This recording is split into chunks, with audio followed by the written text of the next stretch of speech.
السلام علیکم ورحمۃ اللہ وبرکاتہ۔ ناظرین اکرام، اس وقت میں ایک بات بہت زیادہ گردش کر رہی ہے سوشل میڈیا پر اور بہت سارے فوٹو بھی وائرل ہیں کہ جو حضور اعلیٰ حضرت رضی اللہ تعالیٰ عنہ کے گنبد کے سامنے جو یوگا کیا گیا ہے اس کے متعلق بہت زیادہ کمنٹس بھی اور بہت زیادہ فوٹو وائرل سوشل میڈیا پر ہو رہے ہیں۔ اسی کو لے کر کے مفتی سلیم نوری صاحب قبلہ کا ایک وضاحتی بیان سامنے آیا ہے۔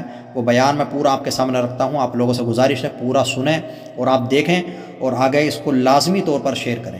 اس کی کیا حقیقت ہے، پورا وضاحتی بیان آپ کے سامنے رکھتا ہوں، آپ خود پڑھ سکتے ہیں اور میں آپ کو پڑھ کر کے سناتا ہوں، اور اس ویڈیو کو آگے ضرور شیئر کریں تاکہ تمام لوگ جان لیں کہ اس یوگا کی کیا حقیقت تھی اور شرعی نقطۂ نظر سے کیا حقیقت ہے اور حضور تاج الشریعہ علیہ رحمۃ و رضوان کا کیا فتویٰ ہے۔ میں پوری تحریر آپ کے سامنے رکھتا ہوں، آپ خود پڑھ سکتے ہیں، میں آپ کو پڑھ کر سناتا ہوں۔ مدرسہ مظہر اسلام درگاہ اعلیٰ حضرت پر کچھ اساتذہ اور طلبہ کے ذریعے نویں عالمی یوم یوگ منائے جانے کی حقیقت اور سرکار تاج الشریعہ علیہ الرحمہ کا فتویٰ۔ تحریر مفتی محمد سلیم بریلوی۔ 22 جون 2023 بروز بدھ کو رجسٹرار مدرسہ بورڈ اور ضلع اقلیتی فلاح و بہبود آفیسر کے آرڈر کے مطابق مدرسہ مظہر اسلام درگاہ اعلیٰ حضرت کے شعبہ ہندی و انگریزی کے ٹیچرز نے گورنمنٹی فارمیلٹی پوری کرنے کی غرض سے محض 2 منٹ کے لیے یوگا کا یوگ کے نام پر ورزش اور ریاض کا پروگرام رکھا، جس میں چند اساتذہ و طلبہ کو بھی شامل کر لیا جنہیں اس پروگرام میں کیے جانے والے عمل کی حقیقت ہی معلوم نہ تھی۔ یہ لوگ شریک تو ہوئے مگر انہوں نے کوئی ریاض نہیں کیا۔ البتہ مدرسے کے انگریزی ٹیچر جناب ماسٹر کمال صاحب نے کچھ ہلکی پھلکی ورزش اور پی ٹی کرائی، جس کے موبائل سے چند فوٹو کرا کر متعلقہ دفاتر کو بھیج دیے گئے۔ اس کے ساتھ ہی ایک 4 سطری مضمون لکھ کر میڈیا ترجمان ناصر قریشی صاحب کو بھیج دیا گیا تاکہ متعلقہ گورنمنٹی دفاتر کے تقاضے کے مطابق فارمیلٹی پوری ہو جائے۔ یہ سارا عمل محض چند منٹ اور اتنے آنن فانن میں ماسٹر صاحب نے کرا دیا کہ منظر اسلام کے جو دیگر اساتذہ اس میں شامل تھے وہ کچھ سمجھ ہی نہ پائے۔ اس کے ساتھ ہی اس میں غلطی یہ بھی ہوئی کہ یہ سب درگاہ اعلیٰ حضرت کے گنبد کے نیچے ہوا۔ نیز ایک غلطی ماسٹر صاحب سے یہ بھی ہوئی کہ یوگ یا یوگا کا سب سے قابل اعتراض عمل انہوں نے شرعی معلومات نہ ہونے کی وجہ سے کرا دیا، جس میں طلبہ کھڑے ہو کر ایک پیر دوسرے پیر کے گھٹنے پر رکھ کر دونوں ہاتھ جوڑ کر سر پر رکھے ہوئے ہیں، جو ہندوؤں کے سوریہ نمسکار کے صورتاً کچھ مماثل ہے۔ چونکہ عموماً علماء اکرام اور اہل مدارس یوگ اور یوگا کی حقیقت سے واقف نہیں اور نہ ہی اب تک کما حقہ اس پر کسی عالم دین کی کوئی تحریر سامنے آئی ہے اور نہ ہی اب تک اس کی کوئی واضح شرعی حیثیت اجاگر کی گئی ہے۔ اہل مدارس کے نزدیک اس کا تصور و حقیقت غیر واضح ہے۔ البتہ ایک مرتبہ کسی صاحب نے اس کو ایکسرسائز کہہ کر سرکار تاج الشریعہ علیہ رحمۃ و رضوان سے سوال کیا تو آپ نے فرمایا کہ اگر عریانیت اور ننگا پن نہ ہو تو کوئی حرج نہیں۔ پھر اس شخص نے اس کی کچھ صورتوں کے بارے میں کہا کہ وہ ہندوؤں کی پوجا پاٹ کے مثل ہیں۔ تب حضرت تاج الشریعہ علیہ رحمۃ و رضوان نے فرمایا کہ ان صورتوں کے اپنانے سے بچنا چاہیے مفہوماً۔ حضرت تاج الشریعہ علیہ رحمۃ و رضوان کا یہ جواب آڈیو کی صورت میں موجود ہے۔ سرکار تاج الشریعہ علیہ رحمۃ و رضوان کے جواب سے بھی یہ ظاہر ہو رہا ہے کہ حضرت بھی اس کی حقیقت سے واقف نہیں تھے، تبھی فرمایا کہ کیا ہے یوگا۔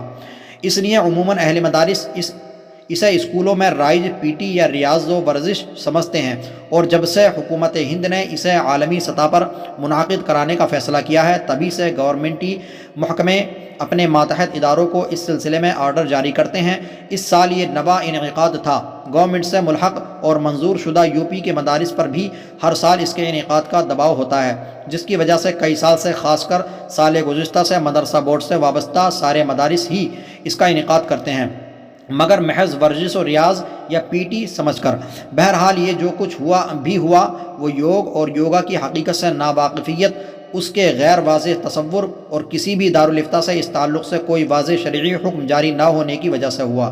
یہ جو کچھ جس انداز میں ہوا یہ ہرگز گنبد رضا اور مرکز و خانقاہ شریف کی چھت پر نہیں ہونا چاہیے تھا۔ یہ غلطی اور خطا یوگ اور یوگا کی حقیقت سے ناواقفیت کی بنیاد پر ماسٹر کمال صاحب سے نادانستگی اور انجانے میں ہوئی، جس میں منظر اسلام کے چند طلبہ اور کچھ گورنمنٹی اساتذہ ہی شامل تھے، جو ماسٹر کمال صاحب کے ذریعے کرائے گئے یوگا کے عمل کو فوری طور پر نہ سمجھ پائے، مگر مرکز اہل سنت خانقاہ رضویہ اور خانوادہ رضویہ کی ذمہ دار ہستیوں اور بزرگوں کا اس معاملے اور اس پروگرام سے دور دور تک کوئی واسطہ نہیں۔ اور نہ ہی ان حضرات کو اس بارے میں کچھ معلوم تھا۔ البتہ جب دن میں 2-3 منٹ کا یہ پروگرام ہو گیا اور تصویریں وائرل ہوتے ہوئے منظر اسلام کے ناظم اعلیٰ اور خانقاہ رضویہ کے سربراہ حضرت سبحانی میاں صاحب قبلہ تک پہنچی، تب حضرت نے راقم اور دیگر لوگوں کے سامنے سخت برہمی کا اظہار فرماتے ہوئے ارشاد فرمایا کہ اعلیٰ حضرت کے قائم کردہ ادارے کو ایسی گورنمنٹی ایڈ اور امداد کی قطعاً ضرورت نہیں کہ جس کے لیے یہ سب کرنا پڑے۔ لکھ کر دے دیتے ہیں کہ ہم یہ نہ کر سکیں گے، اگر ایڈ بند کرنا ہے تو کر دو، مدرسہ اور ادارہ بند کرنا گوارا ہے، مگر مرکز و خانقاہ کے وقار کو ٹھیس پہنچے یہ برداشت نہیں۔ میں اعلیٰ حضرت کے مدرسے میں یہ سب نہ ہونے دوں گا۔ کس سے پوچھ کر اور کس کی اجازت سے آپ لوگوں نے یہ سب کیا؟ پھر فرمایا کہ اس یوگ اور یوگا کی شرعی حیثیت کی تحقیق کرواؤ اور جو بھی حکم شرعی عائد ہو اس کا سامنا کرنے کے لیے تیار رہو۔ اس کے علاوہ حضرت سبحانی میاں صاحب قبلہ نے اس سانحے کے ذمہ دار افراد کے خلاف جلد ہی تادیبی کارروائی کرنے کا اتباع اور عندیہ دیتے ہوئے قرار واقعی اقدامات کرنے کا اشاریہ بھی دیا۔ نیز ارباب افتاء اور مفتیان کرام سے یہ گزارش بھی کی کہ یوگ اور یوگا اور جس انداز میں یہ یہاں کیا گیا اس کی شرعی حیثیت اور اس کے شرعی حکم کو جلد از جلد مستند طور پر واضح کریں تاکہ اس کے ذمہ داران سے شرعی مواخذہ بھی کیا جا سکے۔ اس کے علاوہ حضرت سبحانی میاں صاحب قبلہ نے اس پورے واقعے سے اپنی سخت بیزاری کا اظہار بھی فرمایا۔ اللہ رب العزت مرکز و خانقاہ کی عزت سلامت رکھے، آمین۔ محمد سلیم بریلوی، خادم جامعہ رضویہ منظر اسلام، مرکز اہل سنت، خانقاہ رضویہ، درگاہ اعلیٰ حضرت بریلی شریف، 22 جون 2023 بروز جمعرات۔ تو دیکھیے اس طرح سے یہ پوری وضاحت مفتی سلیم صاحب قبلہ نے بیان کی ہے اور بتایا ہے کہ اس میں کیا حقیقت ہے اور کس وجہ سے ہوا یہ، اس میں کیا کیا غلطیاں رہیں، یہ تمام باتیں اس میں واضح کر دی گئی ہیں۔ آپ لوگ جو ہے اس ویڈیو کو زیادہ سے زیادہ شیئر کریں تاکہ جو لوگ انگشت نمائی کر رہے ہیں، انگلی اٹھا رہے ہیں، ان کو معلوم ہو کہ اس کی کیا حقیقت تھی اور کس وجہ سے ہوا اور اس میں کیا غلطی کی گئی ہے، تمام لوگوں پر واضح ہو جائے۔ اس ویڈیو کو زیادہ سے زیادہ شیئر کریں۔ ملتے ہیں اگلی ویڈیو میں۔ خدا حافظ۔ السلام علیکم ورحمۃ اللہ وبرکاتہ۔